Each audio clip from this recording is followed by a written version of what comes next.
Hello, എല്ലാവർക്കും നമസ്കാരം. Podcast by Nisha ജോർജിന്റെ ഈ എപ്പിസോഡില് നമുക്കിന്ന് രണ്ട് വിശിഷ്ട വ്യക്തികളാണ് എത്തിച്ചേർന്നിരിക്കുന്നത്. വിദ്യ ആൻഡ് വേദിക. ഇവര് മെൽബൺ മലയാളികൾ അല്ലെങ്കിൽ ഓസ്ട്രേലിയൻ മലയാളികളുടെ ഇടയിൽ ഇപ്പൊ ഫേമസ് ആയിട്ടിരിക്കുന്ന രണ്ട് വ്യക്തിത്വങ്ങളാണ്. അതേപോലെ തന്നെ നാട്ടിലുള്ളതും ലോകത്തെമ്പാടുമുള്ള മലയാളികൾക്ക് സുപരിചിതരാണ്. Vidya and Vedika Amrita TV super അമ്മയും മകളും എന്നുള്ള കോമ്പറ്റീഷൻ വിന്നേഴ്സ് ആണ്. Congratulations and thank you so much for joining with me today. Thank you Nisha, thank you so much. നമുക്ക് ഭയങ്കര സന്തോഷമാണ് നമ്മളെ പോലെയുള്ള കലാകാരന്മാരെയൊക്കെ ഇങ്ങനത്തെ ഒരു ഓപ്പർച്യൂണിറ്റി തന്ന് നമ്മളിങ്ങനെ അംഗീകരിക്കുന്ന കാണുമ്പോൾ ഒരുപാട് സന്തോഷമാണ്. ശരിക്കും നമ്മളിപ്പം ഭയങ്കര ഒരു പ്രൗഡ് മൊമെന്റിലാണ്. ഈ ഒരു കോമ്പറ്റീഷനിലേക്ക് പോകാൻ വേണ്ടിയിട്ടുള്ള പ്രചോദനം എന്തായിരുന്നു? കാരണം ഒത്തിരി പ്രിപ്പറേഷനും കാര്യങ്ങളും ഒക്കെ വേണ്ടി വരും അല്ലേ? അതെ അതെ. ഇതിന്റെ ആ ഒരു പ്രചോദനം ആ, എന്തായിരുന്നു? ശരിക്കും ഞാൻ ഒത്തിരി ആലോചിക്കാതെ എടുത്ത ഒരു ഡിസിഷനാണ് അത്. പക്ഷെ ഇപ്പൊ നമുക്കൊരു എൻഡ് റിസൾട്ട് ഭയങ്കര പോസിറ്റീവ് ആയിരുന്നു.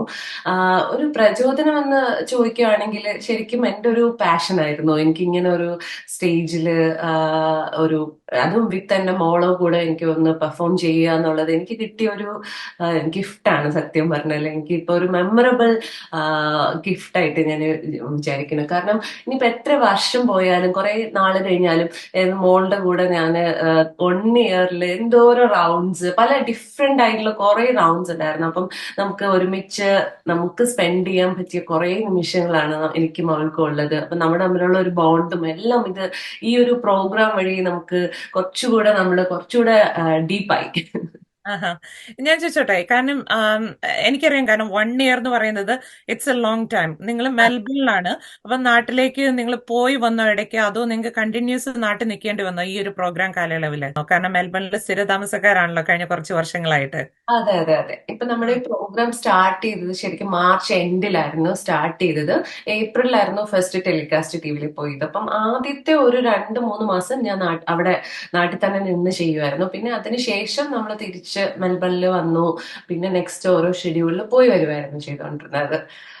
ഓക്കെ. അല്ലാണ്ട് ഇപ്പം നമുക്ക് ഒത്തിരി നാൾ അങ്ങനെ നാട്ടിൽ നിന്ന് കണ്ടിന്യൂസ് ആയിട്ട് നിന്നാലും മോളുടെ എഡ്യൂക്കേഷൻ ഒക്കെ ബാധിക്കത്തില്ല. അതുകൊണ്ട് നമ്മൾ പോയി വരുമായിരുന്നു. ആദ്യത്തെ കുറച്ച് മാസം നമ്മൾ നാട്ടിൽ തന്നെ നിന്നു. ഒരു 3-4 മാസം നാട്ടിൽ നിൽക്കേണ്ടി വന്നു.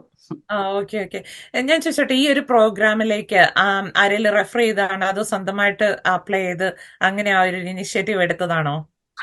ശരിക്കും എന്ന് വെച്ചാല് ഒരു കോവിഡ് ടൈമില് നമ്മളെല്ലാം പേരും ഇങ്ങനെ വീട്ടിനകത്ത് അകപ്പെട്ട നമ്മുടെ ഒരു ലൈഫ് തന്നെ ചേഞ്ചിങ് ആയിരുന്നല്ലേ. അല്ല കുറെ പേർക്ക് അല്ലെ, നമുക്ക് ഒത്തിരി കഴിവുള്ള കലാകാരന്മാരെ എല്ലാം നമ്മള് ഈ ഒരു കോവിഡ് ബാധിച്ചപ്പോഴത്തേക്ക് നമ്മൾ ഇൻസ്റ്റാഗ്രാം റീൽസ് വഴിയും ടിക്ടോക്ക് വഴിയും ഒക്കെ നമ്മൾ ഒത്തിരി റീൽസ് ഒക്കെ ചെയ്യുന്നുണ്ടായിരുന്നു. അപ്പൊ നമ്മളും ആസ് യൂഷ്വൽ വീട്ടിനകത്ത് ഞാനും മോളും ഹസ്ബൻഡ് വിനുവും മാത്രം ആയപ്പോഴത്തേക്ക് നമ്മൾ എന്ത് ചെയ്യട്ടെ, ഞാനും അവളും കൂടെ ഡാൻസിന്റെ റീൽസും കുറെ അഭിനയിക്കുന്ന വീഡിയോസും ഒക്കെ ഇടാൻ തുടങ്ങി. അപ്പം ഇത് ഇവിടെ മെൽബണിലുള്ള ഒരു ഡോക്ടർ തന്നെയായിരുന്നു, ഡോക്ടർ ആരോൺ അസീസ്.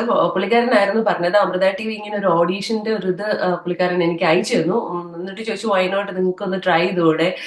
അതും ഇങ്ങനെയായിരുന്നു സൂപ്പർ അമ്മയും മകളും എന്നുള്ളത്. അമ്മയും മോളും എന്ന് പറഞ്ഞ ഒരു കോംബോ വന്നപ്പോഴാണ് മേ ബി അവരെ കണ്ട് സ്ട്രൈക്ക് ചെയ്ത് നമുക്ക് അയച്ചു തന്നതാണ്. അപ്പൊ അതുവഴിയായിരിക്കും ഞാൻ അമൃത TVയിൽ അപ്ലൈ ചെയ്യുന്നതും ഓൺലൈൻ ഓഡീഷൻ ചെയ്തിട്ട് നമ്മളെ എടുക്കുമായിരുന്നു ചെയ്തത്. മോള് ഇതിന്റെ അകത്തൊരു പാർട്ട് നിങ്ങൾ രണ്ടുപേരും ഈക്വലി ആ ഒരു ഇതില് ഉം. ഡെഡിക്കേറ്റഡ് ആയിട്ട് തന്നെ അതിലുണ്ടായിരുന്നു ആ തുടക്കം മുതലേ. ഞാൻ ചോദിച്ചോട്ടെ, മോളുടെ അടുത്ത് ആദ്യം ഈ ഒരു കോൺവെർസേഷൻ ഇനിഷ്യേറ്റ് ചെയ്തപ്പോ മോളുടെ റെസ്പോൺസ് എന്തായിരുന്നു? പക്ഷെ എക്സൈറ്റഡ് ഓർ കൺഫ്യൂസ്ഡ് അങ്ങനെ എന്തെങ്കിലും ഒരു ഫീലിംഗ്? അവള് തന്നെ പറയട്ടെ. ഫസ്റ്റ് ഞാൻ സത്യം പറഞ്ഞാൽ ആ ക്വസ്റ്റ്യൻ ഞാൻ ഫസ്റ്റ് ഞാൻ പറഞ്ഞപ്പോ ഇവള് എങ്ങനെ റെസ്പോണ്ട് ചെയ്തത് എനിക്ക് ഓർമ്മയില്ല. അപ്പൊ നല്ലൊരു ക്വസ്റ്റ്യൻ ആയിരുന്നു. ഫസ്റ്റ് ഞാൻ നിന്റെ അടുത്ത് ഈ പ്രോഗ്രാമിനെ കുറിച്ച് പറഞ്ഞപ്പോ വേദന്റെ ഫീലിങ്സ് എന്തോ ആയിരുന്നു? എനിക്ക് എന്തായാലും ഇത് ചെയ്യണം, നല്ലൊരു ഓപ്പർച്യൂണിറ്റിയാണ്, അങ്ങനെ ആയിരുന്നോ? എന്തോ ആയിരുന്നു നിന്റെ ഫീലിങ്സ്? ആദ്യമൊക്കെ ഞാൻ ഭയങ്കര സർപ്രൈസ്ഡ് ആയിരുന്നു. എനിക്ക് കുറച്ചൊക്കെ പേടിയുണ്ടായിരുന്നു. അപ്പോഴൊക്കെ എനിക്ക് ഒരുപാട് സ്റ്റേജ് ഫ്ലൈറ്റ് ഉള്ളതുകൊണ്ട് എനിക്ക് കുറച്ചുകൂടെ പേടിയുണ്ടായിരുന്നു. പക്ഷെ ഞാൻ അമ്മയുടെ കൂടെ നിന്നിട്ട് ഞാൻ പോയത് അമ്മ അറിയാം അമ്മയ്ക്ക് ഭയങ്കര ഇഷ്ടമായിരുന്നുള്ള സാധനം. ഇപ്പം നിഷ, നമ്മൾ ഈ പ്രോഗ്രാം സത്യമാണ് എന്ന് വെച്ചാല് ഓൺലൈൻ ഓഡീഷൻ കഴിഞ്ഞു, നാട്ടിൽ പോകണം. നാട്ടിൽ നിന്ന് നമ്മൾ ഇങ്ങനെ ഒത്തിരി ചിന്തിക്കുന്നില്ല. ഈ ഒരു വർഷം നീണ്ട ജേർണിയാണ്, നമ്മൾ അവിടെ നിൽക്കണം, നോക്കണം, അവളുടെ എഡ്യൂക്കേഷൻ, അങ്ങനെ ഒത്തിരി കാര്യങ്ങൾ നമ്മൾ സത്യം പറഞ്ഞാൽ ചിന്തിച്ചില്ല. ഒരുപാട് കാര്യം നമ്മൾ ചിന്തിച്ചിരുന്നെങ്കിൽ നമ്മൾ ചിലപ്പോൾ നമുക്ക് ആ സമയത്ത് ഒരു തീരുമാനത്തിൽ എത്താൻ പറ്റില്ലായിരുന്നല്ലേ. അപ്പൊ നമുക്ക് ഫസ്റ്റ് നമ്മുടെ ലക്ഷ്യം എന്താ പറയുക, ഓക്കെ ഫസ്റ്റ് ഷെഡ്യൂളിൽ നമുക്ക് തന്നിരിക്കുന്നത് നന്നായി ചെയ്യുക, അത്ര മാത്രമേ നമ്മൾ ഫസ്റ്റ് ചിന്തിച്ചോളൂ. നമ്മൾ എങ്ങനെയാണ് ഒരു സ്റ്റേജിൽ പോയിട്ട് അവിടെ എങ്ങനെ ഇൻ ഫ്രണ്ട് ഓഫ് ശ്വേതാജിയും അങ്ങനെ സ്വാസിക്കുകയും അങ്ങനെ ഒരു നമ്മുടെ ഒരു ഫസ്റ്റ് എക്സ്പീരിയൻസ് ആണ് ഇങ്ങനെ ഒരു TV ഒരു ഷോ ചെയ്യുന്നത്. നമ്മളൊക്കെ മുമ്പ് പ്രോഗ്രാംസ് ഒക്കെ ഇങ്ങനെ നമ്മള് ഡാൻസും അങ്ങനെയൊക്കെ ജസ്റ്റ് പ്രോഗ്രാംസ് ഒക്കെ ചെയ്തിട്ടുണ്ടെങ്കിൽ പോലും ഒരു TV ഷോ എന്ന് പറഞ്ഞാല് എല്ലാരെ പോലെ തന്നെ നമുക്കും അതൊരു സർപ്രൈസ്, എന്താ പറയുന്ന ഒരുപാട് എക്സൈറ്റ്മെന്റ് തരുന്നതായിരുന്നു ആ ഒരു സ്റ്റേജ്. അപ്പൊ ആദ്യം അത് മാത്രമേ ചിന്തിച്ചുള്ളൂ സത്യം പറഞ്ഞാൽ. ഫസ്റ്റ് ഷെഡ്യൂൾ അതിനകത്ത് നമുക്ക് തന്ന റൗണ്ടിൽ എങ്ങനെ എന്തൊക്കെ ചെയ്യണം. പിന്നെയാണ് നമ്മൾ പോകെ നമ്മൾ ആ ഒരു ജേർണിയിലേക്ക് ശരിക്കും നമ്മൾ ആ ഒരു റിയാലിറ്റിയിലേക്ക് എത്തിയത് സത്യം പറയാം. ഞാൻ ചോദിക്കുന്നില്ല, ഓഡീഷനിങ് സ്റ്റേജിൽ എത്രയാണെന്നുണ്ടെങ്കിലും നമുക്കുള്ളിലൊരു ഫസ്റ്റ് ടൈം നമ്മൾ ചെല്ലുമ്പോൾ ഒരു ടെൻഷൻ അല്ലെങ്കിൽ ഒരു ഇതൊക്കെ കാണുമ്പോൾ എന്താകും എന്നുള്ളൊരു അല്ലേ, ആ ഒരു ഫീല് നിങ്ങൾക്കും ഉണ്ടായിരുന്നായിരിക്കും സ്വാഭാവികമായിട്ടും. അതിന് ആ ഒരു ഫസ്റ്റ് സ്റ്റേജ് കഴിഞ്ഞു കഴിഞ്ഞപ്പോഴത്തേക്കും കൂടുതൽ ഇനിയും ഞങ്ങൾക്ക് മുന്നോട്ട് പോകാൻ പറ്റും എന്നുള്ള ഒരു കോൺഫിഡൻസ് അല്ലേ, ആ ഒരു ഫീല് കിട്ടി. പിന്നെ ഇതിന്റെ ഒരു സ്റ്റേജസ്, അതിലേക്കുള്ള ആ ഒരു ഓരോ സ്റ്റേജിലേക്ക് നിങ്ങൾ പോകുമ്പോ എന്തായിരുന്നു ആ ഒരു ഫീൽ എന്തായിരുന്നു? ശരിക്കും ഇപ്പോഴത്തെ ഫീല് പറയട്ടെ, എനിക്ക് ആലോചിക്കുമ്പോ അയ്യോ നമ്മുടെ റൗണ്ട് എല്ലാം തീർന്നു, നെക്സ്റ്റ് ഇനി ഇല്ലല്ലോ. ഇപ്പൊ നമ്മളിപ്പോ അവിടെ നിന്ന് ഇവിടെ വന്നാലും നമ്മൾ സ്റ്റിൽ നമുക്കൊരു വാട്സപ്പ് ഗ്രൂപ്പ് ഒക്കെ ഉണ്ട്. അപ്പം ഡയറക്ടർ സാർ അതിനകത്ത് നമുക്ക് റൗണ്ട്സ് ഒക്കെ നെക്സ്റ്റ് റൗണ്ട് ഇടും. അപ്പം സതീഷ് എന്റെ ആ വോയിസ് കേൾക്കാൻ ചിലപ്പോൾ നമ്മളിങ്ങനെ വെയിറ്റ് ചെയ്യും. അപ്പൊ എപ്പോഴും റൗണ്ട്സ് പറയുന്നത് വോയിസ് ഇടുന്നിട്ടാണ്. അപ്പൊ നമ്മൾ പറയോ നെക്സ്റ്റ് റൗണ്ട് ഇതുവരെ വന്നില്ലല്ലോ, നെക്സ്റ്റ് റൗണ്ട് എന്താണെന്ന് അറിയുന്ന ഒരു ഭയങ്കര ഒരു എക്സൈറ്റ്മെന്റ് ഉണ്ടായിരുന്നേ. അപ്പം ഇപ്പൊ ആലോചിക്കും അയ്യോ തീർന്നു, ഇനി ഒരു ഡിഫറെന്റ് ആയിട്ടുള്ള റൗണ്ട് നമുക്ക് ഇനി എപ്പോഴാ, നമുക്ക് അങ്ങനെ ഇല്ലല്ലോ എന്ന് പറയുമ്പോൾ ഭയങ്കര ഒരു വിഷമമുണ്ട് സത്യം പറഞ്ഞാൽ. പക്ഷെ ഞാൻ ഒരുപാട് എനിക്ക് ഒത്തിരി സന്തോഷം തന്ന ഒരു ജേർണിയാണ്. കാരണം ഒരു എന്താ പറയുന്ന ഒരു കോമ്പറ്റീഷൻ, അത് ഞാൻ അങ്ങനെയാണ് ഒരു കോമ്പറ്റേറ്റീവ്, അങ്ങനെ എനിക്ക് ഇഷ്ടമാണ് ഒരു കോമ്പറ്റീഷനിൽ എപ്പോഴും. അത് ഓരോരുത്തർക്കും ഡിഫറെന്റ് ആയിരിക്കും, പക്ഷെ എനിക്കത് ഭയങ്കരമായിട്ട് ഞാൻ എൻജോയ് ചെയ്തു. ഒപ്പം എൻ്റെ ഒപ്പം അവള് 10 years ആയതേ ഉള്ളൂ. അപ്പം എൻ്റെ ഒപ്പം ഓരോ ഇതിനകത്ത് നിന്നു. പക്ഷെ എനിക്ക് തോന്നുന്നു ഞാൻ അവൾക്ക് കൊടുത്ത നല്ലൊരു പ്ലാറ്റ്ഫോമാണ്. അവളുടെ ആ ഒരു കഴിവുകളെല്ലാം അവൾക്ക് കാണിക്കാൻ പറ്റി ഒത്തിരി റൗണ്ട്സിൽ. അത് ശരിക്കും അവള് അത് യൂസ് ചെയ്യുകയും ചെയ്തു. ഈ ഒരു കോമ്പറ്റീഷനിൽ നിങ്ങൾ പലതരത്തിലുള്ള പെർഫോമൻസസ് ഉണ്ടായിരുന്നു, ഡാൻസ് ഉണ്ടായിരുന്നു, ആക്ടിങ്, അങ്ങനെ എല്ലാം കൂടി ഒരു കോംബോ ആയിരുന്നു. ഇതിന് നിങ്ങൾക്ക് ഈ സെറ്റിൽ പ്രത്യേകമായിട്ട് ഒരു ട്രെയിനിങ്ങോ അങ്ങനെ എന്തെങ്കിലും ഉണ്ടോ, അതോ നിങ്ങളുടെ സ്വന്തം എഫേർട്ട് ആയിരുന്നോ ഇതിന്റെ പിന്നിലുണ്ടായിരുന്നത്? ശരിക്കും നമുക്കിപ്പോ ഞാൻ ഈ പറഞ്ഞ പോലെ നമുക്ക് റൗണ്ട് ഇങ്ങനെ പറയും, റൗണ്ട് പറഞ്ഞു മേ ബി നമുക്കൊരു ഒരാഴ്ച 2 ആഴ്ച സമയം ഉണ്ടാവും. ആ സമയത്ത് നമ്മൾ അതിനെ സെറ്റ് ചെയ്തു. നമ്മൾ തന്നെയാണ് തീമും കാര്യങ്ങളും ഒക്കെ. ഇപ്പം ജസ്റ്റ് ഇങ്ങനെ പറയുന്നത് ഒരു സിഗ്നേച്ചർ റൗണ്ട് ആണ്, അല്ലെങ്കിൽ ഒരു ഡാൻസ് ഡ്രാമ റൗണ്ട് ആണ്, അല്ലെങ്കിൽ കോമഡി റൗണ്ട് ആണ്, റെട്രോസ്, അങ്ങനെ ഒരു തീം അവർ തരും. നമ്മൾ തന്നെ സോങ് ചൂസ് ചെയ്ത് അതിന്റെ ഒരു കൊറിയോഗ്രാഫിയും അതിന്റെ എഫേർട്ടൊക്കെ നമ്മൾ തന്നെയാണ് ഇടുന്നത്. പിന്നെ നമുക്ക് ഒരു ലാസ്റ്റ് ഡേ ഒരു ഗ്രൂമിങ് സെഷൻ പോലെ ഉണ്ടാവും 1 day before. അപ്പം ജസ്റ്റ് എന്തെങ്കിലും ടെക്നിക്കൽ മിസ്റ്റേക്സോ അങ്ങനെ എന്തെങ്കിലും ഒക്കെ ഉണ്ടെങ്കിൽ അവരെ ഗ്രൂം ചെയ്ത് ജസ്റ്റ് ലാസ്റ്റ് ഡേക്ക് ഒരു ഗ്രൂമിങ് സെഷനും വെച്ചിട്ടുണ്ടായിരുന്നു. കോസ്റ്റ്യൂം സെലക്ഷൻ അങ്ങനെയുള്ള കാര്യങ്ങളൊക്കെ എന്തെങ്കിലും അസിസ്റ്റൻസ് അത് അവർ പ്രൊവൈഡ് ചെയ്യുമോ, അതോ നിങ്ങൾ തന്നെ അതൊക്കെ ഫൈൻഡ് ഔട്ട് ചെയ്യണമായിരുന്നോ? അല്ല, നമ്മള് കോസ്റ്റ്യൂംസ് അതൊക്കെ നമ്മൾ തന്നെയാണ് ചെയ്യുന്നത്. എന്താ വേണ്ടതെന്നുള്ളതൊക്കെ നമ്മൾ തന്നെയാണ് അത് മാനേജ് ചെയ്യുന്നത്. നമ്മൾ വിത്ത് കൊറിയോഗ്രാഫേഴ്സിന്റെ ഹെൽപ്പ് വെച്ചിട്ട് നമ്മൾ ചെയ്യുമായിരുന്നു.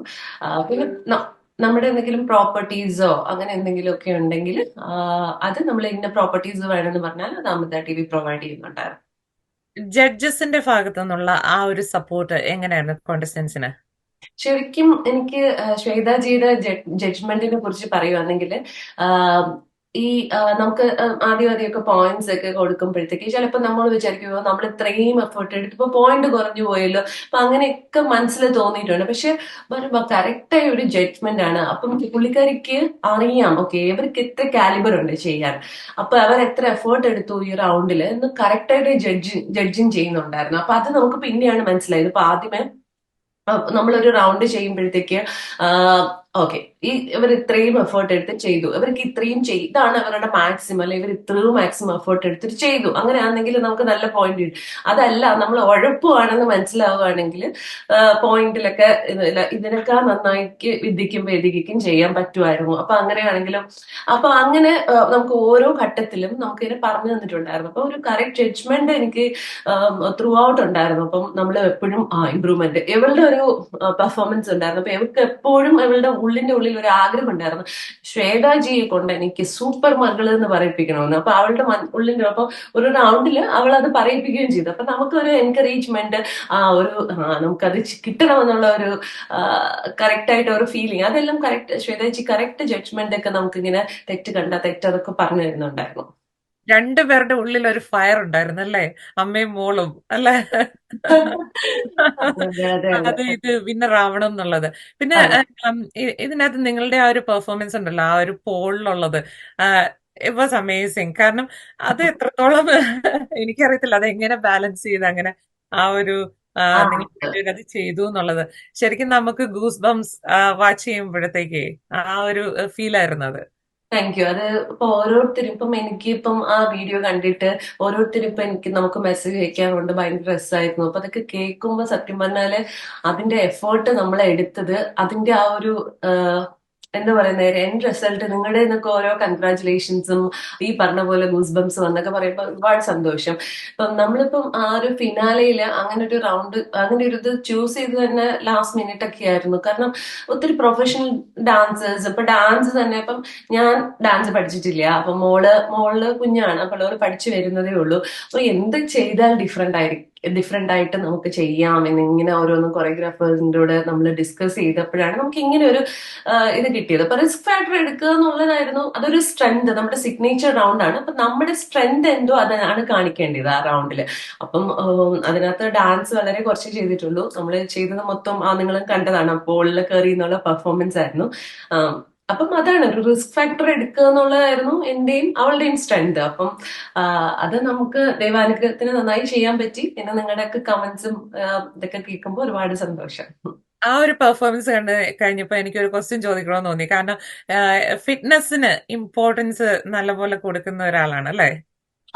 ശരിക്കും ഒന്നും പറയുന്നില്ലേ, ഞാനെന്ന് പറയുന്ന വ്യക്തി രാവിലെ എണീറ്റ് ഓടാൻ പോവുക, അങ്ങനെ എക്സസൈസ് ചെയ്ത് ആ എക്സസൈസ് ചെയ്ത് അങ്ങനെ ഒരു ഫിറ്റ്നസ് കീപ്പ് ചെയ്യുന്ന ഒരാളാണെന്ന് ഞാൻ പറയില്ല. പക്ഷെ എന്റെ ഉള്ളിന്റെ ഉള്ളിൽ എനിക്കത് ചെയ്യണം, ചെയ്താലേ നമുക്ക് അതിനകത്തുനിന്ന് ഒരു ടാർഗറ്റ് ഓറിയന്റഡ് ആണ് ഞാൻ എപ്പോഴും. എനിക്കതിന് ഒരു ലക്ഷ്യം, നമ്മൾ ഓക്കെ അതിനെനിക്ക് ക്രോസ് ചെയ്യണമെങ്കിൽ എനിക്ക് ചെയ്തേ പറ്റൂ.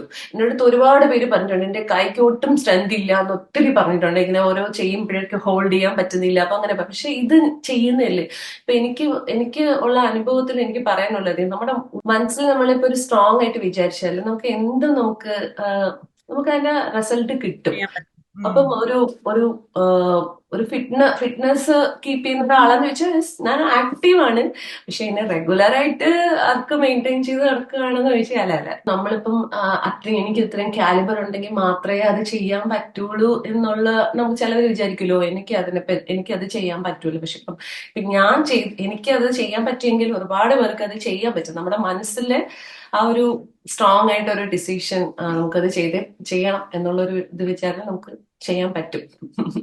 ഏറ്റവും ഡിഫിക്കൽട്ട് ആയിട്ടുള്ള സെഷൻ എന്തായിരുന്നു അതിന്റെ അകത്ത് ഈ ഒരു പെർഫോമൻസസിൽ?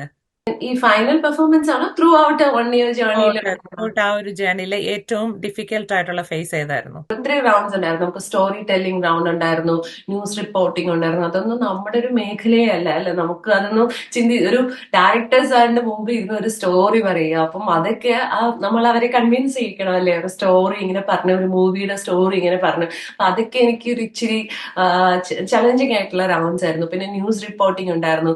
ന്യൂസ് റിപ്പോർട്ടിംഗിൽ നമ്മളിങ്ങനെ ശരിക്കുമുള്ള ഒരു ഡേറ്റ കളക്ട് ചെയ്ത് അതിന്റെ വിക്ടിംസിന്റെ വീട്ടിലൊക്കെ എനിക്ക് മരണങ്ങളെ കുറിച്ചിട്ടായിരുന്നു നമ്മൾ എടുത്തത്. അതായത് നമ്മുടെ നാട്ടിലാണെങ്കിൽ ഒരു റോഡ് ആക്സിഡന്റ് കഴിഞ്ഞാൽ ഏറ്റവും കൂടുതൽ മരണം രേഖപ്പെടുത്തിയിരിക്കുന്നത് മുങ്ങി മരിക്കുന്ന, വെള്ളത്തിൽ മുങ്ങി മരിക്കുന്നതാണ്. അപ്പൊ സ്വിമ്മിങ്ങിന്റെ ഇമ്പോർട്ടൻസ് ശരിക്കും നമ്മുടെ നാട്ടിലില്ല. ഈവൻ നമ്മുടെ സ്കൂളിലൊന്നും സ്വിമ്മിങ് അങ്ങനെ ഇമ്പോർട്ടന്റ് ആയിട്ട് ആരും നമ്മൾ എടുക്കുന്നില്ല. പക്ഷെ ഇവിടെ കുറച്ചും കൂടെയൊക്കെ അല്ലെങ്കിൽ സ്വിമ്മിംഗ് അതെ, ലെസൺസ്. അപ്പം അതായിരുന്നു എന്റെ സബ്ജക്ട്. സ്വിമ്മിങ് നമ്മുടെ നാട്ടില് കമ്പൽസറി ആയിട്ട് എടുക്കണം. അങ്ങനെ അതിനൊപ്പം കുറെ വിക്ടിംസ്, കുറെ കുഞ്ഞു മക്കളൊക്കെ മരിച്ചു പോകുന്ന, വെള്ളത്തിൽ വീണ, അങ്ങനെ അവരുടെ വീട്ടിലേക്ക് പോകുന്നത് എനിക്ക് ഭയങ്കര ഒരു ചിലതൊക്കെ എനിക്ക് ഇടാൻ പറ്റി, ചിലത് ഇടാൻ പറ്റിയില്ല. ഹാർട്ട് ടച്ചിങ് ആയിരുന്നു. അമ്മ അച്ഛനും ഒക്കെ ഇങ്ങനെ സ്വന്തം കുഞ്ഞും അവരുടെ ആ ഒരു വിഷമമൊക്കെ നേരിട്ട് കണ്ടപ്പോ ഒരു ശരിക്കും എനിക്ക് ഒത്തിരി ടച്ചിങ് ആയിട്ടുള്ള ഒരാളുണ്ടായിരുന്നത്. ഇപ്പം ഏതൊരു പ്രോഗ്രാമിലും നമ്മൾ പങ്കെടുക്കുമ്പോഴാണെന്നുണ്ടെങ്കിലും കുറെ കോൺട്രവേഴ്സികൾ ഉണ്ടാവാറുണ്ട്. അതേപോലെ തന്നെ നിങ്ങൾക്ക് ഏതേലും തരത്തിലുള്ള ഒരു ബുദ്ധിമുട്ട് ഉണ്ടായിട്ടുണ്ടോ ഈ ഒരു പ്രോഗ്രാമിൽ പങ്കെടുത്തപ്പം? അല്ലേ, കോൺട്രവേഴ്സി ഉണ്ട് ഇഷ്ടം പോലെ. ഇപ്പൊ ഇതൊരു നമ്മളെപ്പോഴും കേട്ടിട്ടില്ലേ, റിയാലിറ്റി ഷോ ആകുമ്പോ പരസ്പരം എന്തു പറയുന്നത് പ്രശ്നങ്ങളും അതൊക്കെയാണ്. പക്ഷെ സോഫാർ എൻഡ് വരെ നമുക്ക് അങ്ങനെ ഒരു നേരിട്ട് ഒരു ഇഷ്യൂസ് ഉണ്ടായില്ല. ഇപ്പോഴാണ് നമ്മുടെ ഫിനാലെ കഴിഞ്ഞപ്പോഴാണ് കുറെ ഇഷ്യൂസ്, പിന്നെ കുറെ കാര്യങ്ങളൊക്കെ നമ്മൾ അറിയുന്നത്. അപ്പം ശരിക്കും അതൊരു റിയാലിറ്റി ഷോ ആയിരുന്നു എന്ന് എനിക്ക് പിടികിട്ടിയത് അപ്പോഴാണ്. പക്ഷെ അതൊന്നും നമ്മളെ ബോധർ ചെയ്യുന്നില്ല. നമ്മളിപ്പം ശരിക്കും ഞാനും മോളും ഒരു വർഷം ഇവിടെ, നിങ്ങൾക്ക് എല്ലാവർക്കും അറിയാം, നമ്മള് ഓസ്ട്രേലിയയിലാണ്. അവിടെ നിന്ന് നമ്മള് നാട്ടിൽ പോയി പ്രോഗ്രാം ചെയ്യുക എന്നുള്ളത് തന്നെ ഒത്തിരി എഫേർട്ട് അതിന്റെ പിറകെ എടുത്തിട്ട്, ഇപ്പൊ ഫാമിലി പരമായിട്ട് എല്ലാവർക്കും അറിയാം, അങ്ങനെ ഒത്തിരി എഫേർട്ട് എടുത്തിട്ടാണ്. അപ്പം ഇതിനിടയ്ക്ക് എനിക്ക് ഏറ്റവും കൂടുതൽ ചലഞ്ചിങ് ആയിട്ട്, നേരത്തെ ചോദിച്ചിന് ഒരു ക്വസ്റ്റ്യന് ഞാനിപ്പോ ഉത്തരം പറയാണ്, എനിക്ക് ജോലി റിസൈൻ ചെയ്തതായിരുന്നു എനിക്ക് ഏറ്റവും കൂടുതൽ സത്യം. അതിനകത്ത് ഒരുപാട് എന്റെ ഫ്രണ്ട്സ് സർക്കിൾസിനൊക്കെ അറിയാം. അപ്പൊ ഞാൻ എന്നും ഇങ്ങനെ വിളിച്ചു ഇപ്പൊ ചോദിക്കും. ഏത് ഫീൽഡിലാണ് വർക്ക് ചെയ്യുന്നത്? ഞാൻ ഐ.ടിയിലായിരുന്നു, ഐ.ടി.യില്. ഇ-കൊമേഴ്സിൽ ആണ് വർക്ക് ചെയ്യുന്നത്. അപ്പം ഇങ്ങനെ ജോലി റിസൈൻ ചെയ്യാൻ പേപ്പർ ഇടണം, പ്രോഗ്രാമിന് പോകണം, എല്ലാം അതെ. അപ്പം എനിക്കിങ്ങനെ ഒത്തിരി ഫ്രണ്ട്സിനെ വിളിച്ചിട്ടൊക്കെ ഞാനിങ്ങനെ പറയുന്നുണ്ടായിരുന്നു. അപ്പം ഫാമിലിയുടെ അടുത്ത് ചോദിക്കുമ്പോൾ ഓഫ്കോഴ്സ് നീ ഒരു പ്രോഗ്രാം എന്റെ ഈ പ്രോഗ്രാം ഒരു വർഷം കഴിയുമ്പോൾ തീരും. അപ്പം അതുപോലെ അല്ലല്ലോ, ജോലി പെട്ടെന്ന് കളഞ്ഞാൽ അത് എളുപ്പമല്ലല്ലോ. അപ്പം എനിക്ക് ഇങ്ങനെ ആരും അങ്ങനെ ഒരു സപ്പോർട്ട് തന്നില്ല, ജോലി കളഞ്ഞിട്ട് നീ പ്രോഗ്രാമിൽ പോവാൻ. പക്ഷെ എനിക്ക് വേറെ വഴിയില്ലായിരുന്നു. അപ്പം സ്റ്റിൽ ഞാൻ ഇങ്ങനെ തിങ്ക് ചെയ്തു, ഓക്കെ, ഇത്രയും നാൾ ഞാൻ ജോലി ചെയ്തു, എല്ലാവർക്കും വേണ്ടി ഞാൻ ഒരു നമുക്ക് ഇഷ്ടപ്പെട്ട ഫാമിലി വേണ്ടി സ്പെൻഡ് ചെയ്തു. ഓക്കെ, ഇത് എന്റെ ഒരു ടൈമാണ്, എനിക്ക് എന്താ ഇഷ്ടമുള്ള ഒരു കാര്യമാണിത്. ഇപ്പൊ എനിക്ക് ഈ ഒരു ഓപ്പർച്യൂണിറ്റി പോയാൽ പിന്നെ ഞാൻ അതിനെപ്പറ്റി ആലോചിച്ച് വിഷമിക്കും. ഇപ്പൊ ഈ നേരത്തെ പറഞ്ഞ പോലെ എന്റെ മോളുടെ കൂടെ എനിക്ക് ചെയ്യാൻ പറ്റുന്ന ഒരു സ്റ്റേജ് ആണിത്. അപ്പം ആ ഒരു ഓപ്പർച്യൂണിറ്റിയാണ് എനിക്ക് ഇതിനേക്കാളും എന്റെ ഗ്രാഫ് അതിന്റെ പീക്കിൽ നിന്നത്. ആ ഒരു ഓപ്പർച്യൂണിറ്റി നഷ്ടപ്പെടുത്തുന്നതല്ല. ഓക്കെ, നീ ഒരു ഡിസിഷൻ എടുക്കുക എന്ന് പറഞ്ഞ് സ്വന്തമായിട്ട് ആ ഒരു ഡിസിഷൻ എടുത്താണത്. ഏതായാലും ആ ദൈവാനുഗ്രഹത്തിന് ആ ഒരു ഡിസിഷൻ എനിക്ക് നമുക്കൊരു എൻഡ് റിസൾട്ട് നന്നായി തന്നു. ഞാൻ മോളുടെ അടുത്ത് ഒരു കാര്യം ചോദിക്കട്ടെ. ആ വേദിക, വേദിക, how did you feel when you go for the competition? Like, how was it, the whole experience? ഞാനും പറഞ്ഞതുപോലെ ആദ്യമൊക്കെ എനിക്ക് പേടിയായിരുന്നു കുറച്ചൊക്കെ. പിന്നെ ഞാൻ കുറച്ചൊക്കെ കോൺഫിഡൻസ് കുറച്ചുകൂടെ ബിൽഡപ്പ് ചെയ്തൊക്കെ ഞാൻ തരും. ഫ്രണ്ട്സ് ഒക്കെ എന്ത് പറഞ്ഞു മോളുടെ അടുത്ത്? ആ ഫ്രണ്ട്സ് ഒക്കെ എപ്പോഴും വീഡിയോസ് കാണും. എപ്പോഴും സ്കൂളിലാണെങ്കിലും ടീച്ചേഴ്സ് ക്ലാസ്സിൽ വീഡിയോ പ്ലേ ചെയ്ത് എല്ലാവർക്കും കാണിച്ചു കൊടുക്കും. അടിപൊളി. അപ്പൊ സ്കൂള് ഭയങ്കര സപ്പോർട്ടായിരുന്നു. ആണല്ലേ? അങ്ങനെ വിന്നറായിട്ട് തിരിച്ചു വന്നപ്പോഴത്തേക്കും അവരെന്ത് പറഞ്ഞു സ്കൂളില്? എല്ലാരും കൺഗ്രാറ്റുലേഷൻസ് പറഞ്ഞു. അവര് ഒരുപാട് സെലിബ്രേറ്റ് ചെയ്ത് എല്ലാവർക്കും സെലിബ്രേറ്റ്. അടിപൊളി. ഇവിടെ വന്നിട്ട് ഒത്തിരി നിങ്ങക്ക് ഫ്രണ്ട്സും ഫാമിലി അങ്ങനെ എല്ലാവരും ഗ്യാതറിംഗ് ഒക്കെ ഉണ്ടായിരുന്നായിരിക്കുമല്ലോ. ആ ല്ലേ? ഇപ്പൊ ഒരു എല്ലാ വീക്കെൻഡും ഓരോരോ ഗ്യാതറിങ്സ് ആണ്. ഇപ്പം നമുക്ക് ഫ്രണ്ട്സ് ഒരു സർപ്രൈസ് ആയിട്ട് ഒരു ഇതൊക്കെ തന്നായിരുന്നു. അപ്പൊ അതൊക്കെ ഒരു എന്താ പറയുന്നത്, അവിടേക്ക് ഒരു സന്തോഷം അതിൽ കൂടെ കടന്നു പോകുമ്പോ. മോള് ഇപ്പൊ ഡാൻസ് പഠിക്കുന്നുണ്ടെന്ന് പറഞ്ഞു. പക്ഷെ വിദ്യ ഡാൻസ് പഠിച്ചിട്ടില്ല എന്ന് പറഞ്ഞു. പക്ഷെ എന്നാ അടിപൊളി പെർഫോമൻസ് ആയിരുന്നു നിങ്ങളുടെ രണ്ടുപേരും. ഒരിക്കലും ഞാൻ അറിഞ്ഞില്ല. ഇപ്പൊ വിദ്യ പറഞ്ഞു കഴിഞ്ഞപ്പോഴാണ് വിദ്യ ഡാൻസ് പഠിച്ചിട്ടില്ല. But you are naturally talented ആയിട്ടുള്ള ഒരു പേഴ്സൺ ആണ്. ശരിക്കും മറ്റുള്ളവരിലേക്ക്, എസ്പെഷ്യലി ഇനിയിപ്പോ ഓസ്ട്രേലിയൻ മലയാളികളുടെ ഇടയിൽ, നമ്മുടെ ഇവിടുത്തെ ഇന്ത്യൻ കമ്മ്യൂണിറ്റിയുടെ ഇടയിൽ കൂടുതൽ പെർഫോമൻസ് നിങ്ങൾ രണ്ടുപേരുടെയും അടുത്തുനിന്ന് ഞങ്ങൾ പ്രതീക്ഷിക്കുന്നുണ്ട്. എസ്പെഷ്യലി നമുക്കറിയാം ഇവിടുത്തെ ഇന്ത്യൻ കമ്മ്യൂണിറ്റി വളരെ സ്ട്രോങ് ആയിട്ട് നല്ല നല്ല പ്രോഗ്രാംസ് ഒത്തിരി ടിക്കറ്റഡും അല്ലാണ്ടുള്ള ഫണ്ട് റൈസിങ് ഇവന്റ്സ് എല്ലാം ഒത്തിരി സംഘടിപ്പിക്കുന്നുണ്ട്. ഇപ്പൊ എന്തെങ്കിലും നിങ്ങൾക്ക് സ്പെഷ്യൽ ആയിട്ടുള്ള ഇൻവിറ്റേഷൻസ് എന്തെങ്കിലും പ്രോജക്റ്റിലേക്കൊക്കെ ഉള്ള ക്ഷണം വന്നിട്ടുണ്ടോ ഇപ്പൊ റീസെന്റ്? ഇപ്പൊ നമുക്കിപ്പം ഓണത്തിനായാലും അങ്ങനെയാണെങ്കിൽ കുറെ ഇൻവിറ്റേഷൻസ് ഒക്കെ കിട്ടുന്നുണ്ട്. പ്രോഗ്രാമിൽ വരണം, നിങ്ങൾക്ക് പെർഫോം ചെയ്യാൻ പറ്റുമോ, ഒരു സ്പെഷ്യൽ പെർഫോമൻസ് ചെയ്യാൻ പറ്റുമോ എന്നൊക്കെ ഉള്ളത്. ഇപ്പൊ കുറെ പേര്, ഇപ്പൊ എനിക്ക് പരിചയമില്ലാത്ത എന്ന് വെച്ചാൽ ജസ്റ്റ് ഒന്ന് കണ്ട് പോയ ആൾക്കാർ തന്നെ നമുക്ക് മെസ്സേജ് അയച്ചിട്ട് നമ്മുടെ പെർഫോമൻസിനെ പറ്റിയും കൺഗ്രാറ്റുലേഷൻസ് ഒക്കെ തരുന്നുണ്ട്. അപ്പൊ എനിക്കൊരു ഓസ്ട്രേലിയ അവിടെ നിന്ന് ഒരു വാം വെൽക്കം എനിക്ക് കിട്ടുന്നുണ്ട് ഓസ്ട്രേലിയയിൽ നിന്ന്. അസോസിയേഷൻസ് ആയാലും ഇപ്പൊ സിഡ്നി എന്നൊക്കെ ആണെങ്കിലും മെട്രോ മലയാളത്തിൽ നിന്ന് കോള്, നമുക്ക് ന്യൂസ് അവിടെ നിന്ന് പോകും. അവർ ഒത്തിരി സപ്പോർട്ട് ചെയ്തു കേട്ടോ. മെട്രോ മലയാളം അവരിങ്ങനെ ഒത്തിരി വിളിച്ചിട്ട് ബിനു എൻകറേജ് ചെയ്തു. ജോർജ്.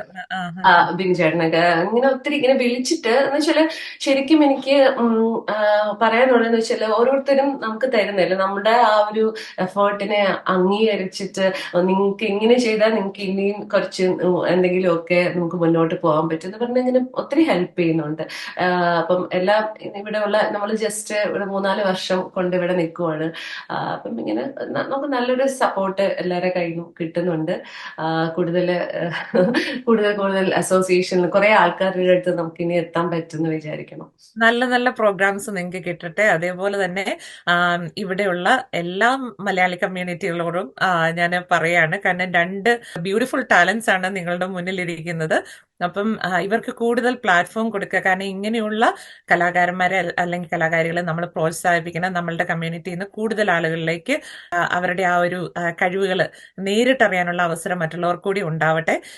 അതോടൊപ്പം തന്നെ വിദ്യയോട് എനിക്ക് ഒരു ക്വസ്റ്റ്യനോട് ചോദിക്കാനുണ്ട്. കാരണം ഇതെന്ന് പറയുന്നത് ഞാൻ എല്ലാവരോടും ചോദിക്കുന്ന ഒരു ഇതാണ്, ലാസ്റ്റ് വൺ. എന്താണ് നിങ്ങൾക്ക് പറയാനുള്ള ഒരു മെസ്സേജ് കമ്മ്യൂണിറ്റിക്ക് കൊടുക്കാനുള്ളത്? ഇപ്പം ഇത് ഇങ്ങനെയുള്ള പ്രോഗ്രാംസ് അല്ലെങ്കിൽ ഇങ്ങനെയുള്ള പ്ലാറ്റ്ഫോംസ് ഇഷ്ടപ്പെടുന്ന മനസ്സിലാഗ്രഹമുള്ള ഒത്തിരി പേരുണ്ട്. നമ്മുടെ ആഗ്രഹങ്ങൾക്ക് ആ ഒരു തടസ്സമില്ലാതെ മുന്നോട്ട് പോകാൻ വേണ്ടിയിട്ട് എന്താണ് അവർക്കൊരു ബെസ്റ്റ് മെസ്സേജ് കൊടുക്കാനുള്ളത്? എനിക്ക് പറയാനുള്ളത്, ഇപ്പൊ എന്നെ പോലെ ഒരുപാട് അമ്മമാര് അല്ലെങ്കിൽ ഒരുപാട് പേര് ഇങ്ങനെ ഒത്തിരി ആഗ്രഹങ്ങൾ ഉള്ളിൽ ഒതുക്കി. ഇപ്പൊ ഞാൻ ആലോചിക്കും, ഇപ്പൊ ഒരു പ്രോഗ്രാം വരുമ്പോഴത്തേക്ക് എനിക്കത് ചെയ്യാൻ പറ്റുമോ എന്നൊക്കെ പറഞ്ഞ ഒത്തിരി നമ്മൾ ചിന്തിച്ച് അതിന്റെ പിറകെ പോവാണ്ട് നമുക്ക് കിട്ടുന്ന അവസരം മാക്സിമം യൂട്ടിലൈസ് ചെയ്യുക. സമയം ഒന്നും നമ്മളെ വെയിറ്റ് ചെയ്യാൻ പോകുന്നില്ല. നമുക്ക് കിട്ടുന്ന ഓപ്പർച്യൂണിറ്റി റൈറ്റ് ടൈമിൽ യൂസ് ചെയ്യുക. അപ്പം ഒത്തിരി പേരുടെ അഭിപ്രായങ്ങൾ അല്ലെ ചുറ്റുമുള്ളവർ എന്ത് എന്ത് എന്നുള്ള ഒരു ക്വസ്റ്റ്യനേക്കാൾ ഉപരി നിങ്ങളുടെ ഉള്ളിന്റെ ഉള്ളിൽ എന്ത് എന്നാണ് ആദ്യം തിരിച്ചറിയേണ്ടത്. നമ്മുടെ സ്വന്തം ഒരു ഇഷ്ടത്തിനെ കുറിച്ച് നമ്മൾ സ്വന്തമായിട്ട് അതൊരു എസ്റ്റിമേറ്റ് ചെയ്യുക എന്നുള്ളതാണ് ഏറ്റവും വലിയ കാര്യം. അത് നമ്മൾ തന്നെ നമ്മളെ സ്നേഹിക്കാൻ നമ്മൾ മാത്രമേ നമ്മളെ മനസ്സിലാക്കാൻ നമ്മൾക്ക് മാത്രമേ പറ്റുള്ളൂ. അപ്പൊ ഓക്കെ, അച്ഛൻ, അമ്മ, ഭർത്താവ്, മോള്, മകൾ ആരൊക്കെ ഉണ്ടെങ്കിലും ഈ നമ്മുടെ ഉള്ളിലിരിക്കുന്ന ആഗ്രഹമില്ലേ, അത് നമുക്ക് തന്നെ തിരിച്ചറിയാൻ പറ്റുള്ളൂ. അപ്പം എത്രയൊക്കെ നമുക്ക് ആൾക്കാരോടൊക്കെ ഒത്തിരി അഭിപ്രായങ്ങളൊക്കെ നമുക്ക് ചോദിക്കാം, പക്ഷെ ഇൻ ദ എൻഡ് ഒരു ഡിസിഷൻ നിങ്ങൾക്ക് സന്തോഷം തരുന്ന കാര്യമായിരിക്കണം. ജീവിതം ഒന്നേ ഉള്ളൂ. അപ്പം ഒട്ടും സമയം കളയാണ്ട് നിങ്ങൾക്ക് ഇഷ്ടമുള്ള കാര്യങ്ങൾ ചെയ്യുക. മറ്റുള്ളവർക്ക് ഒരു ഉപദ്രവമാകാണ്ട് നമ്മുടെ എന്താ പറയുന്നത്, നമ്മൾക്ക് സ്വന്തം ഇഷ്ടമുള്ള മറ്റുള്ളവർക്ക് ഉപദ്രവമൊന്നും ഇല്ലാതെ എല്ലാവർക്കും ഹാപ്പി ആയിട്ട് നമ്മുടെ ഇഷ്ടങ്ങളൊക്കെ നടത്തി സുഖമായിട്ടുള്ള ഒരു ലൈഫ് എല്ലാവർക്കും ഉണ്ടാവട്ടെ. എല്ലാവരുടെയും പാഷൻ ഫോളോ ചെയ്യുക. പൈസ ഇന്ന് വരും നാളെ പോവും, പക്ഷെ നമ്മുടെ ഡ്രീം എന്ന് പറയുന്നത് പണം വരും പോകും, പ്രണയം വരും പോകും. അതെ അതെ. ഇപ്പൊ നമുക്കൊന്നും പറയാൻ പറ്റില്ല അല്ലെ, നമ്മുടെ ജീവിതം നാളെ എന്താണെന്ന് ആർക്കും അതെ. അല്ലെ, ആർക്കും അറിയത്തില്ല. അതുകൊണ്ട് ഓക്കെ, ഇനിയിപ്പോ എനിക്ക് എന്താണ് ഇനി ഞാൻ ആവാൻ പോകും ഇപ്പോഴും എനിക്കും അറിയത്തില്ല. ഞാനിപ്പോ ചെയ്യുന്നത് പ്രോഗ്രാം ചെയ്തു, വിൻ ചെയ്തു. ഇനിയിപ്പോ എന്നോട് ചോദിക്കുന്ന എല്ലാരും ഇനി എന്താണ്, ഇനി നെക്സ്റ്റ് എന്താണ് നിനക്ക് ഇതിനകത്ത് നിന്ന് കിട്ടാൻ പോകുന്നത് എന്ന് എനിക്ക് എന്നോട് ഒരു സോറി നിഷ, ഞാനിത് പറയുന്നോണ്ട് കുഴപ്പമുണ്ടോ? ഒരു കുഴപ്പമില്ല. അല്ല, അപ്പൊ എന്നോട് ഒരുപാട് പേര് ചോദിക്കുന്നു, ഓക്കെ നിനക്ക് ഇതിനകത്ത് നിന്ന് എന്താണ് ഈ ഒരു പ്രോഗ്രാം ചെയ്തിട്ട് നിനക്ക് എന്താണ് ഇതിനകത്ത് നിന്ന് അച്ചീവ്, നിനക്ക് കിട്ടിയ ഒരു എന്താ കിട്ടാൻ പോകുന്നത്? ഇപ്പൊ എനിക്കൊരു പ്രൈസ് കിട്ടി. അപ്പൊ പക്ഷെ എന്നോട് ചോദിച്ചത് എന്താ നിനക്ക് കിട്ടാൻ പോകുന്നത്, നീ ഇത് കഴിഞ്ഞിട്ട് നിനക്ക് അത് കഴിഞ്ഞ് കണ്ടിന്യൂസ് ആയിട്ട് പ്രോഗ്രാം കിട്ടോ, നീ ഫിലിമിൽ കയറുമോ? അപ്പൊ അതൊക്കെ ഇതൊന്നും നമുക്ക് ഇഷ്ടമുള്ള കാര്യങ്ങളാണ്. ഓക്കെ, ഫിലിമിൽ ആക്ട് ചെയ്യാൻ ഇഷ്ടമുണ്ട്, ഇനിയും ഡാൻസസ് ചെയ്യാൻ ഇഷ്ടമുണ്ട്, ഇനിയും എന്റെ മോളത്ത് കുറെ സ്റ്റേജ് ചെയ്യാൻ എനിക്ക് ഇഷ്ടമാണ്. അതൊക്കെ എന്റെ ഒരു ഇഷ്ടങ്ങളാണ്. അപ്പൊ എന്റെ ഒരു ഫസ്റ്റ് ഇഷ്ടമായിരുന്നു ഇങ്ങനെ ഒരു പ്രോഗ്രാമിൽ പോയി ചെയ്യാറ്. ഞാൻ സാധിച്ചു. അപ്പൊ ഇനി എനിക്കൊരു ഓപ്പർച്യൂണിറ്റി വന്നാൽ ഞാനത് സന്തോഷത്തോടെ ഞാൻ കിട്ടും. അതിപ്പോ എനിക്ക് ഇനി അത് വരാൻ വേണ്ടിയിട്ട് ഞാൻ ഇത് ചെയ്തു എന്നുള്ളതല്ല. എനിക്ക് കിട്ടിയ ഓപ്പർച്യൂണിറ്റി ഞാൻ യൂസ് ചെയ്തു, അത്രേ ഉള്ളൂ. അതെ, താങ്ക് യു സോ മച്ച്. കാരണം വളരെ വൈസ് ആയിട്ടുള്ള വേർഡ്സ് ആണ് വിദ്യ പറഞ്ഞത്. കാരണം മറ്റു പലരും ആ, അതെ. പറയാൻ മടിക്കും. പക്ഷെ വളരെ വാല്യുബിൾ ആയിട്ടുള്ള കുറെ പോയിന്റ്സ് ആണ് വന്നത്. നമ്മൾ നമ്മളെ സ്നേഹിക്കാനും അതോടൊപ്പം തന്നെ നമ്മളുടെ ആഗ്രഹങ്ങൾക്ക് വേണ്ടിയിട്ട് നമ്മൾ ജീവിക്കാനും മറ്റുള്ളവരെ വേദനിപ്പിക്കാതെ അല്ലേ അതെ. നമ്മൾ സന്തോഷിക്കുക, അതിനോടൊപ്പം തന്നെ നമ്മൾ മറ്റുള്ളവരെയും ആ ഒരു സന്തോഷം പകർന്നു കൊടുക്കുക. അതായത് നമ്മൾ ഹാപ്പി ആണെന്നുണ്ടെങ്കിൽ ചുറ്റിലുള്ളവർ ഹാപ്പി ഹാപ്പി ആയിരിക്കും ആയിരിക്കും. എന്നുള്ള ആ ഒരു പോസിറ്റീവ് ആയിട്ടുള്ള ഒരു അല്ല, നോട്ടാണ്. ഇപ്പൊ നമ്മുടെ ഒരു സന്തോഷം ഒരാളെ എന്താ പറയുന്ന അവരെ ഉപദ്രവിക്കുക എന്നുള്ളതാണ് നമ്മുടെ സന്തോഷമാണെങ്കിൽ അതല്ല ഞാൻ പറഞ്ഞത്. നമുക്ക് ഒരിക്കലല്ല. സെൽഫായിട്ട് നമുക്ക് മറ്റുള്ളവർക്ക് ഉപദ്രവിക്കാതെ നമുക്ക് ഇഷ്ടമുള്ള കാര്യങ്ങൾ നമ്മൾ ചെയ്യാം, അത്രേ ഉള്ളൂ. ഇപ്പം പക്ഷെ ഈ പറഞ്ഞ ബിഗ്ഗസ്റ്റ് അച്ചീവ്മെന്റ് എന്ന് പറയുന്നത് നമ്മുടെ ഹാപ്പിനെസ് ആ ഒരു ഇതാണ്. അത്രേ ഉള്ളൂ അത്. പക്ഷെ അത് ചിലവർ വിചാരിക്കും, ഓ നിനക്ക് സന്തോഷം വരാൻ വേണ്ടി നീ ഇത്രയും ചെയ്തോ, ഇത്രയും രൂപ. നിങ്ങൾക്ക് എല്ലാവർക്കും അറിയാം, നമ്മൾ ഇവിടുന്ന് അങ്ങോട്ടും ഇങ്ങോട്ട് പോകുന്ന ജേണിക്ക് ഉള്ള എക്സ്പെൻസ് എല്ലാം ഒത്തിരി. അതിപ്പോ നമ്മുടെ ഒരു പ്രൈസ് മണി നോക്കിയല്ല. ഇപ്പൊ നമ്മുടെ ഈ ഒരു പ്രോഗ്രാമിന്റെ പ്രൈസ് മണി നോക്കിയല്ല അതിന്റെ. ഓക്കെ, എനിക്ക് അത് കിട്ടും, ആ പ്രൈസ് മണി ഇത്രയും കിട്ടും നോക്കിയിട്ടല്ല ഞാൻ പെർഫോം ചെയ്തത്. അതിന്റെ മോൾ ഓഫ് കോഴ്സ് അതല്ല. അവളുടെ ഒരു ഇത് ഓക്കെ, അമ്മേന്റെ ഒപ്പം നിൽക്കണം എന്ന് പറഞ്ഞ് സത്യം പറഞ്ഞാൽ എനിക്ക് ഒരു വലിയൊരു താങ്ക്സ് ആണ് മോളോട് പറയാൻ നിൽക്കുന്നത് കേട്ടോ. ചിലപ്പോ അവൾ ഇനി പുറംതിരിഞ്ഞ് ഇല്ലേ എനിക്കും ചെയ്യാൻ പറ്റില്ല അമ്മ ഈ പറയുന്നത്. ശരിക്കും ആ പോൾ ഡാൻസ് എന്ന് പറഞ്ഞാല് അവള് കൈ വിട്ടിട്ടാണ് നിൽക്കുന്നത്. അപ്പൊ അവൾ എന്റെ തോളില് സപ്പോർട്ട്, പിന്നെ ലാസ്റ്റ് പോസ് എന്ന് വെച്ചാൽ അവൾ എന്റെ കാലിൽ സപ്പോർട്ട് ചെയ്തിട്ടാണ് നിൽക്കുന്നത്. എല്ലാം എന്റെ കയ്യിലാണ് നിൽക്കുന്നത്. അപ്പം അതിനൊക്കെ ഇപ്പൊ അമ്മ വിട്ട ഞാൻ വീടില്ലേ എന്നൊക്കെ പറഞ്ഞ് പേടിച്ച് കരഞ്ഞ് ഇവള് നിന്നിട്ടില്ല. എല്ലാ ഒരു റിസ്ക് എലമെന്റ് ഓക്കെ ഓക്കെ അമ്മ നമുക്ക് ചെയ്യാന്ന് പറഞ്ഞ രണ്ട് കൈയും കൂടെ കൂട്ടി പിടിച്ച് അവള് എന്റെ ഒപ്പം നിന്നു. അത് എനിക്ക് ഭയങ്കര എനിക്ക് സത്യം പറഞ്ഞ വാക്കുകളില്ല അതിന് വേദുവിനോട് പറയാൻ. Thank you.